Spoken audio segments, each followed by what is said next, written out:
Hello YouTube, Dave here again. Welcome back to another installment in the 2025 Holiday Gift Guide series.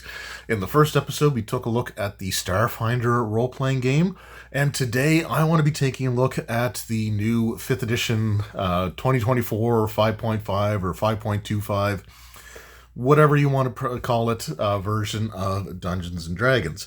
They've had a few releases this year, and there's some really good products that they've been putting out. And I know that there's a lot of controversy surrounding Wizards of the Coast and Hasbro and things of that nature. And I get it, I understand if you're not interested in 5e, this is not going to be the video for you. So I understand, just, I'll catch you in the next one. But for those that are interested or looking to try out the newest version of D&D, I think it's actually a better version of the game than the 2014 version. It's my preferred way to run the game. As of now, I actually ran a Rime of the Frostmaiden campaign using the newer rules, and I much preferred those over the 2014 version. So I'm a big fan of this version of the game. It does remind me of like 2nd edition and 4th edition D&D, where, they put out a good product, but there was so much other stuff surrounding it that the customers were completely turned off of the product, especially in the case like 4th edition. But it just seems like that on like every other edition sort of curse has reared its ugly head once again. But I like the game, and I'm going to talk about it because this is my channel, and if you're not interested, that's cool. Like we're all allowed to have our own preferences. Just be respectful about it. That's all that I ask. Now, again, for this being a gift guide, if you're looking to get somebody into the Dungeons & Dragons game, particularly if you know somebody that's maybe a bit on the younger side, or people that are like really heavy into board games but haven't really crossed over into tabletop RPGs yet, the first thing that I would recommend trying for them would be the D&D starter set Heroes of the Borderlands. Now, I've done an unboxing video of this. I do want to put this in the... Well, it's been in the rotation for my starter set Saturdays review series. It just hasn't won the polls yet. But this is something I actually got to run a few weeks ago. And it's a really fun, really smooth running scenario. I actually had a lot of fun with it.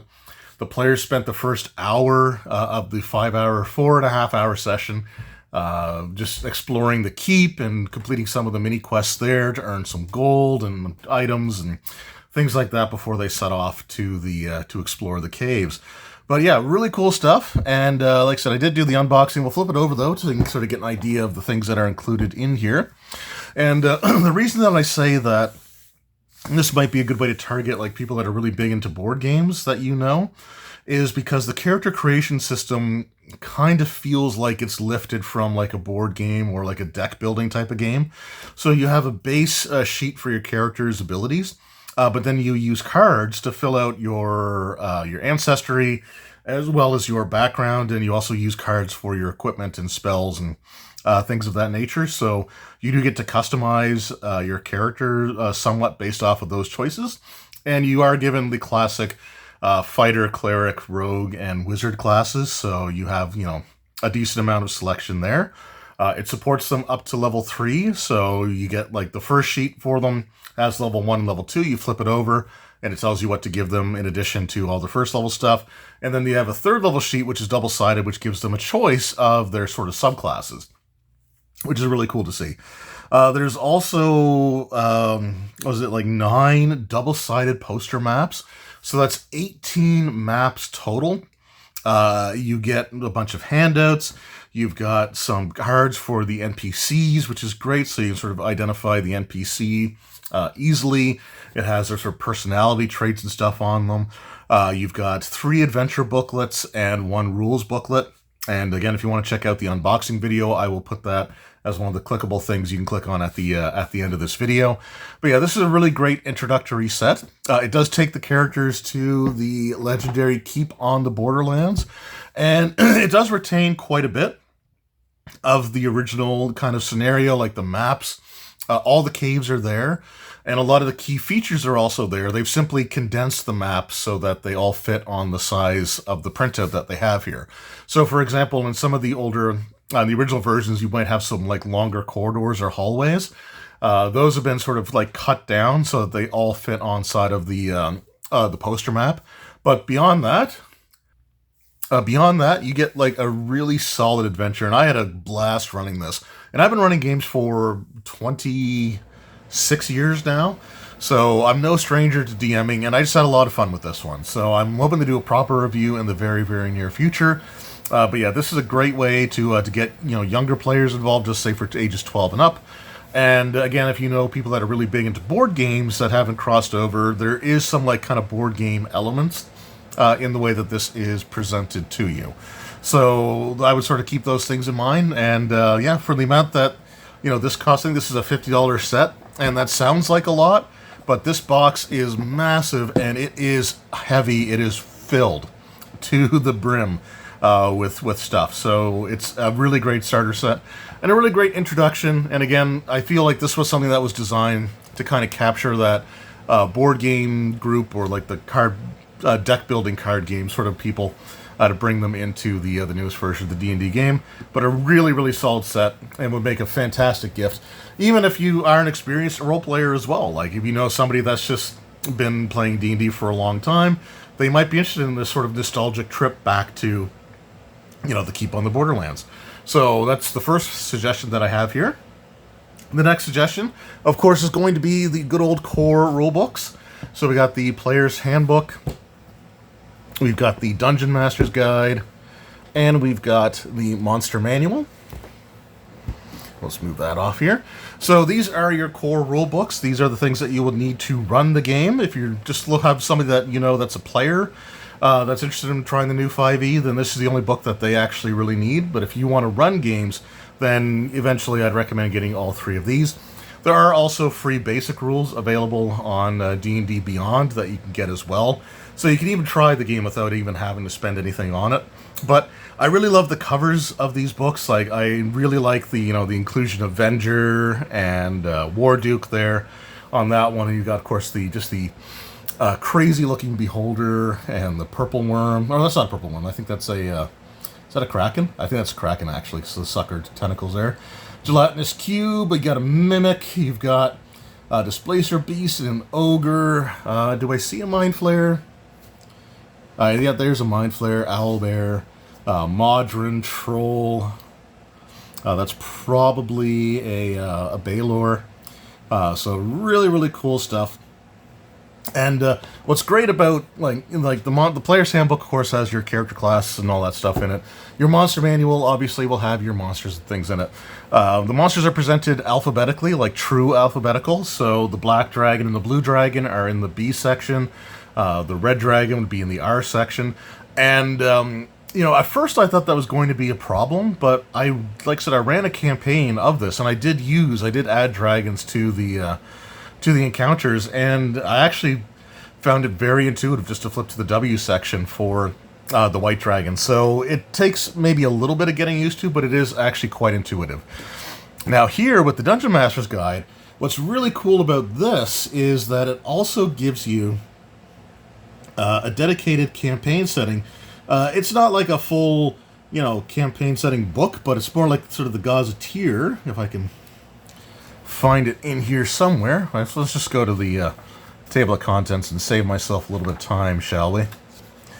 But we have right here 143.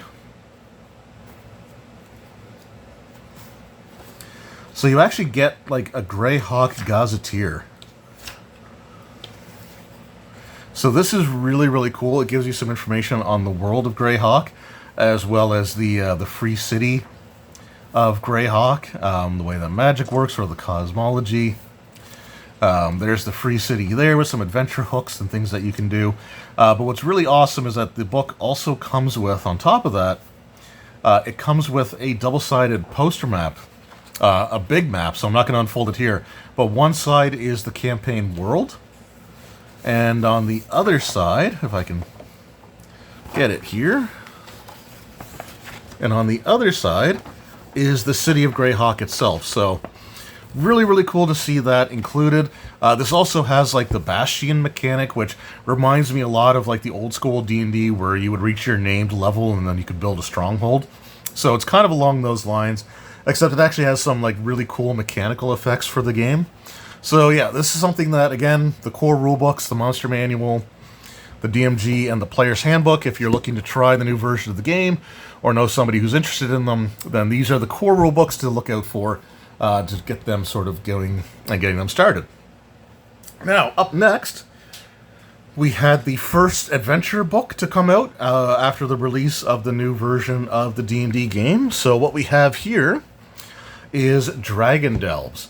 Now, a little while ago, I did a 4E Friday videos about the Dungeon Delves and how great of a book that was. It had a little mini adventure for every level, levels 1 through 30. Now, this one doesn't quite have that, but what it has is 10 separate adventures, all based around the different Monster Manual dragons, so the metallic and chromatic dragons. So you got different dungeons, and each of the scenarios is also done in its own unique art style. Now, art is obviously going to be subjective, and there's going to be some that is going to be more popular or, more liked than others. But there is some cool stuff in here, and again, with the new version of the D&D game kind of seemingly aimed at, like, true beginners, it makes me understand why, and even appreciate the fact that they're including some art styles in here that, again, are not going to appeal to people like myself or a lot of, like, the established gamers. But there is some art styles in here that are absolutely designed to sort of appeal to young children and to sort of get them interested, to get them started in the D&D game. So I think we can looking at the next one here for that. But again, just very unique art styles here. We got the Gold Dragon one. I think this is the one that's sort of like like a children's fairy tale book sort of art style there. And again, like I said, that's not going to be for everybody, but if you have a younger, child in your family that you want to sort of get into Dungeons & Dragons, like showing them this art style might be sort of the key to that. There's also another one that looks similar to like a children's or like modern day like children's cartoons. So I don't know if I can find that one here easily enough, but again, you got just different art styles for every single scenario. Each one also has sort of a history of the dragons at the beginning there, so it shows how the dragons have looked in first edition, second edition, third edition.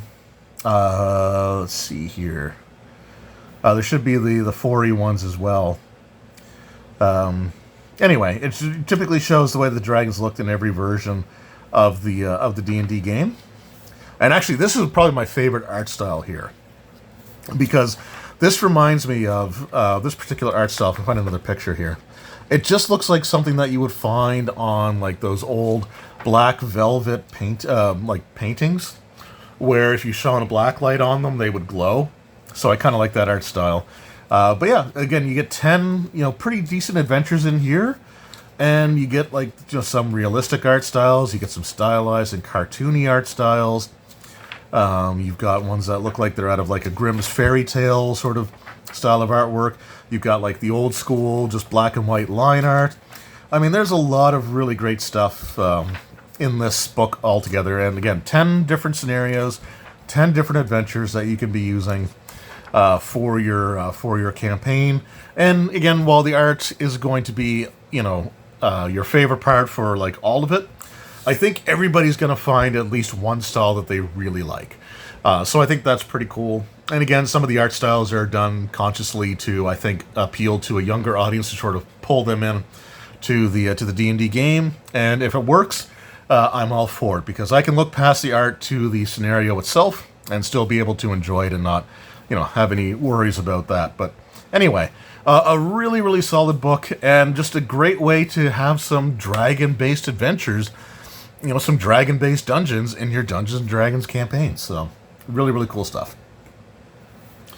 All right, just a couple more things to go through here at the time that I'm recording this. The Eberron book, Forge of the Artificer, I think it's called, is currently on its way to me. I have that pre-ordered, but it hasn't arrived yet, so unfortunately I can't include it in this video. But we do have some other things to go through here, including another starter set that might appeal to maybe more like long-term players, people that have played through sort of the earlier editions of the D&D game, or even if you're just a fan of the Stranger Things Netflix series. you've got the Dungeons and Dragons Welcome to the Hellfire Club Stranger Things starter set. Now, again, I did do an unboxing of this as well. There's also a mini set for this, so I'll include those as the other things you can sort of click on at the end of this video. But again, similar to the Heroes of the Borderland box set, this box set is absolutely incredible. It doesn't have as many double-sided maps or anything like that, but it does actually come with a DM screen, and it's a DM screen that's actually like the full thick cardstock, similar to the one that you could purchase individually at like your local gaming store, as opposed to a lot of the screens that tend to be included with the with box sets, where they are like sort of a thinner cardstock, similar to like some of the older like 3rd edition era DM screens. But it actually comes with like a full-on like retail thick, really well done cardstock DM screen. It comes with a bunch of standees and tokens for you to use for player characters and monsters. The books, the adventure books, and the rule books all have the same kind of presentation, and like the font of the like the basic expert stuff from like the Menser era. Which is really cool to see as well. Again, sort of that old school feel to it. And even the monster cards. Each of the monster cards looks like of something like you would find like a pack of stickers. Because each have sort of like a little white outline that makes you think that you could actually peel off the monster image from the card like it was a sticker. I mean, you can't, but it kind of has that appearance to it. You also have the old school yellow character sheets. And they actually did a character sheet for each character for each level 1, 2, and 3 that you can be throughout the course of the campaign there. So really, really cool stuff. Honestly, I think one of the best box sets, starter sets that Wizards of the Coast has released, and that's pretty tough competition when you consider like how much I really enjoy the Heroes of the Borderlands. But this feels like it's more for the traditional D&D fans, where the Heroes of the Borderlands is trying to get that sort of beginner audience. And there's nothing wrong with either of those concepts. But this one here, I'm really looking forward to getting a chance to run at some point, because I just think it looks really, really cool. I love the old school style of the artwork and everything. And yeah, it even, like I said, it comes with that fantastic screen. It comes with like the full set of dice and everything, similar to the Herolands, or the Hero of the Borderlands set. Just a fantastic box set all around. All right, 2 more books to go, and they are actually connected, and strangely enough, they were not presented in a package where they could have both been included in a slipcase, and I feel like that is a huge missed opportunity, and it made me a little bit sad, but I still got both the books regardless. They are the Forgotten Realms books. So the first one that we have here is the Heroes of Faerûn. And you got Minsk on the cover there. You have Jarlaxle, and I know she's from Baldur's Gate 3, but I haven't played that in a very, very long time, and I never made it very far into it. But yeah, I mean, you got Minsk and Boo there. That's really cool. I have no idea who she is, unfortunately, but still cool to see nonetheless. And you got some like fairy dragons on the back there. This comes with 8 subclasses, 50 plus new player options, circle magic spellcasting, a guide to the realms, deities of Faerûn, and faction membership and rewards. So this is effectively like your player's guide to the Forgotten Realms. And unlike the original 2014 version of D&D, which had like here, and like that was all that they focused on, you actually do get a little bit of information on all kinds of different areas, like Anarok, you got Thay. It's just kind of nice to see that there's more places that are included in this than just the Sword Coast. So, taking a quick flip through here. Again, some really nice artwork. I actually really like the this page here in particular. The new Black Dragon design. World of Epic Heroes. So the first little bit of the game is going to give you your character options. There is, was it Thembershad, the pudgy red dragon from the D&D movie, squaring off against the characters from the D&D cartoon show. These two are actually from the Keep on the Borderlands box set, so it's kind of interesting to see them in here. But yeah, we got information on the different the different races, so dwarves, elves, gnomes, Goliaths. I don't think it comes with any like new abilities for them, but it does sort of describe like where they kind of fit in to the Forgotten Realms the most. And then we got our subclasses here. So we have one for the bard. We have knowledge domain for the cleric. We have a fighter domain, a paladin, ranger, rogue, sorcerer, and wizard. So a couple classes are missing out of here, but some good options I think nonetheless. We got College of the Moon bard. We got the baronet, the fighter one here, the knowledge domain for the cleric. I like how he's part of the purple dragons there. The Oath of Noble Genies for the paladin. The Winter Walker for the ranger. That could have been useful in the well, sort of useful because they have some cold-based stuff that wouldn't be particularly good in the Realm of the Frostbane campaign that I ran, but still. Scion of the Three.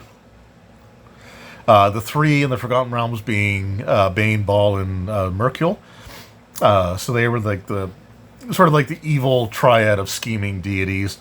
Kind of the antithesis to like Helm, Tyr, and Torm, I think it is. And I'm a little bit iffy on some of my Forgotten Realms deities, but anyway, again, some cool stuff in here. The Blade Singer Wizard. And then we get the backgrounds here. So some of the backgrounds include factions that you can be part of.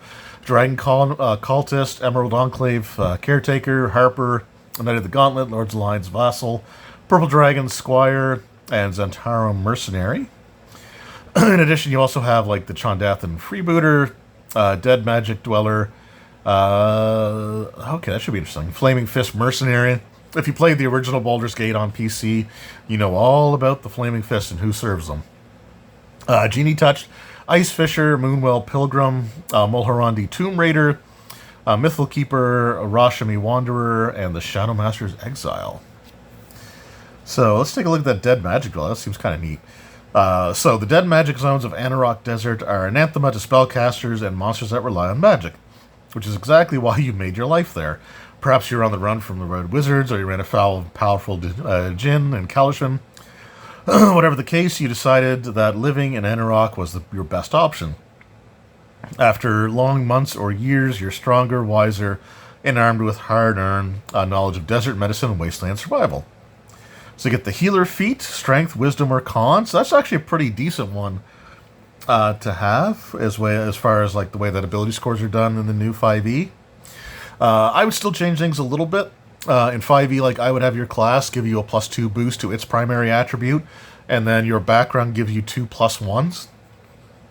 With like, a hard cap on 18, so you wouldn't be able to go above 18 at first level. So like, for example, you wouldn't be able to double dip necessarily from like the background of the class.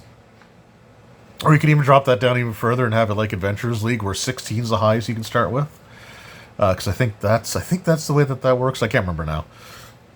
It's been a long time since I did that. But we also got, in addition to these new backgrounds, we've also got some new origin feats. So these are like the initiate feats for the organizations. Call to the Dragon, Emerald Enclave Fledgling, Harper Agent, Lord's Alliance Agent, Purple Dragon Rook, Spell, Fire, Spark, Tyro of the Gauntlet, Tyro, and the Zentarum Ruffian, as well as some general feats in here as well. So some really cool options added to your D&D games. And then you get your guide to the realms. So this is sort of your campaign setting information. Actually, this might just be the generic stuff about the realms. Come to think of it, 'cause it's talking about like the different, all different regions, the time periods. So these are like the geographic regions and stuff. Okay, no, this is sort of like your Gazetteer. So you get all kinds of, again, some really cool information. Enough that like you could base your character out of one of these areas and, kind of know what's going on there. Then we got the Gods of Faerûn. So the priesthood. Well, it looks like we do have Azuth back. So in 4th edition, when the worlds of Abir and Toril sort of intersected with one another, Azuth was cast into the Nine Hells, and Osmodius had slain him and absorbed his divine spark, and that's how he became a god initially in the Forgotten Realms. But I guess he's just, like, Azuth is back, so I guess maybe they sort of retconned that. I do like that they have a Monitor there as well. I think they do have Lathander in here, too.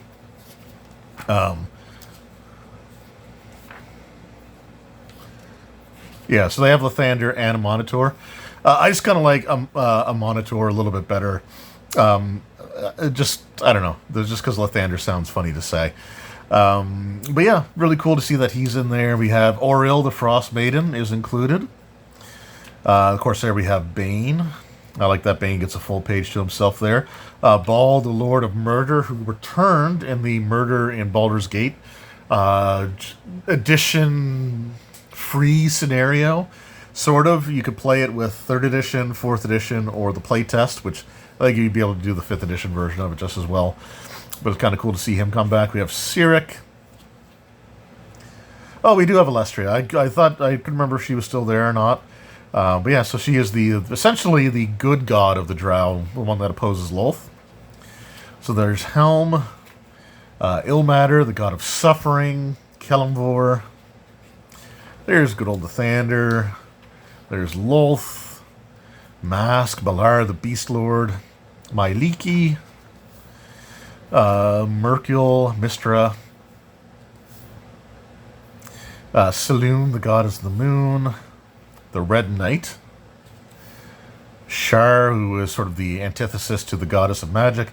She created the Shadow Weave, which works similar to the Weave, except it's found in like the gaps between strands of the Weave, where she created her own form of magic that you can draw from. So there's Talos, Telona,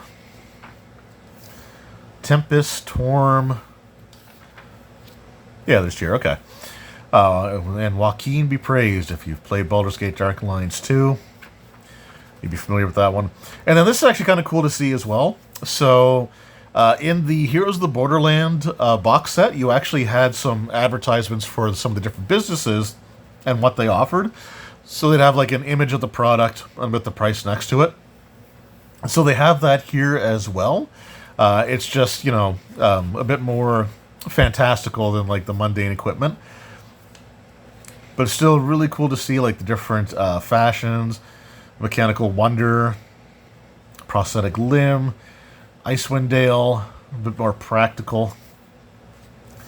So again, I actually really like the kind of the decision to have like the objects shown in addition to like just the prices being listed.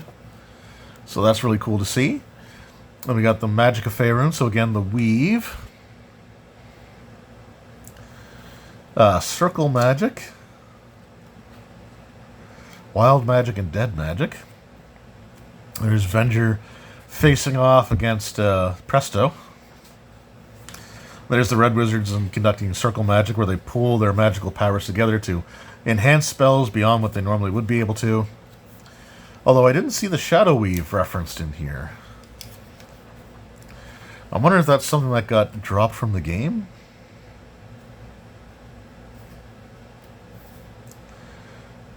I guess I could look back at Shar's thing there. I know that they made some changes with the sundering between between 4th and 5th edition. I've read most of the novels in that series, but not all of them.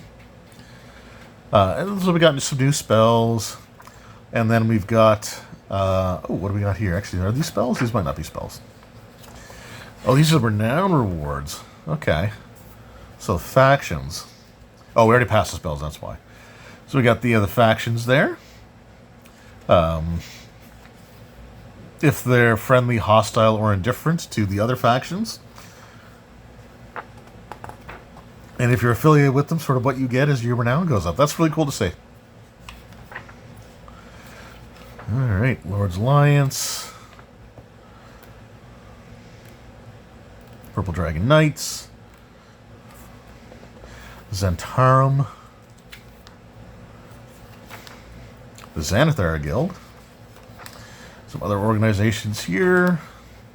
And there you go. Also, the player's book is the one that comes with the map of Faerûn. An interesting choice. I would have thought that the DM's book would have come with that, but there you go. So that's actually a really, really solid book. And if you try to compare that to something like Sword Coast Adventurer's Guide, the Heroes of Faerûn is going to blow that absolutely out of the water. And then we have Adventures in Faerûn. I'm not going to flip through this one as thoroughly, mainly because there's a lot of adventure ideas in here. So there's some intro. There's an intro adventure for level 1-3 characters. There's 51 short adventures, which you know are basically like a list of maybe some encounters on the map that you could really expand upon, which I would definitely recommend doing that. But yeah, so this again, really, really cool book for the dungeon masters out there, and gives you all kinds of, again, Gazetteer style information on the Forgotten Realms, locations in the realms, some adventure ideas for the different regions that you can go to. Just a really, really well put together campaign setting book, and one of the better ones that's come out, I'd say, for like the 5th edition D&D. So a really, really solid book. Again, with lots of adventure ideas, lots of little seeds that you can use to create or to enhance your own at-home campaigns. Just some really sweet stuff in this book. And again, I don't want to go too far into, like, I don't want to show too much of it here, because I don't want to give away too many of the potential surprises. But if you are somebody that, you know, like a DM who loves the Forgotten Realms, if they don't have this book yet, this is a great one to give them. And if you're a player, this is a great book to have yourself. And, you know, truthfully, like, these really do go kind of hand in hand with one another. So it might be worth picking up both of these if you are a game master or a dungeon master looking to run some games in the Forgotten Realms. If you're a player, though, I would say you only need this book here. And again, this is the one that comes with the map. And I think it's probably for that reason, is that the player's book is probably going to sell more than the DM's book. So if they wanted to include the map, then you put it in the book that you think is going to, you know, get to the most amount of people. And who knows, maybe by having those, you know, the map and seeing sort of the potential in here, it might encourage people to pick up the Forgotten Realms books. But there we go. That is the holiday gift guide for Dungeons & Dragons for 2025. Some really fantastic box sets here. Some of the best box sets that Wizards of the Coast has ever released, in my opinion. And so a really solid adventure book revolving around dragons, and a really, you know, decent, well-done campaign setting broken into a player's and DM's book, which is not unusual. 3rd edition had a player's guide to the Forgotten Realms, player's guide to Eberron. 4th edition had a campaign setting and player's guide, so I'm totally fine with the fact that they split that into 2 books. There's times where it feels like it was unnecessary, like with the Draconomicons in the D&D 4th edition era, but I would say here it makes perfect sense that they did this the way that they did. And again, just some really solid products that is some of the best works that I've seen Wizards of the Coast put out in quite some time. It's just a shame that they've created so much ill will with the consumers that a lot of people are never going to give these products a chance, and it is a shame. I can only hope that in a few years' time we'll get sort of the 5e renaissance that 4th edition had, you know, in a little while ago. But yeah, really solid work, and you know, I'm looking forward to seeing what else they come up with over the next little while. So there we go, D&D 5th edition holiday gift guide. If you have any other comments or ideas on what you can get, you know, like miniatures or dice sets, you know, be sure to include that in here as well. Again, I understand that you may not all be interested in the new 5e or, you know, with Wizards of the Coast or Hasbro. I totally get that. Let's just, you know, be adults, let's be mature, and be respectful, you know, and, you know, not everybody's going to have that same mentality. So if somebody is enjoying the game, let them enjoy the game. Like, let people enjoy themselves. And, you know, we're always allowed to agree to disagree. Anyway, thank you all so very much for your time. I truly appreciate it. And we will see you in the next one. Until then, take care.